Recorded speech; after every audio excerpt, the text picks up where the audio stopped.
வணிகர்களை மேம்படுத்த முத்ரா வங்கி மத்திய அரசின் புதிய திட்டம். பிரதமர் நரேந்திர மோடியின் தலைமையிலான மத்திய அரசில் அம்பானிக்கும் சாமானியனுக்கும் ஒரே அணுகுமுறையாம். சிறு வணிகர்களுக்கு 5000 ரூபாய் வாரி வழங்குகிறதாம். அரசு ஊழியர்கள் போல சிறு வணிகர்களுக்கும் அடல் ஓய்வூதிய திட்டம். இது மத்திய அரசின் மற்றொரு அறிவிப்பு.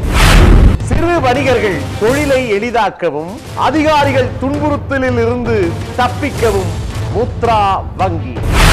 சிறு வணிகர்களை நிதி நெருக்கடியில் இருந்து பாதுகாக்க முத்ரா வங்கி. சிறு வணிகர்கள் மீது மத்திய அரசின் திடீர் பாசம், பரிவு, அக்கறை. ஏன், எதற்காக?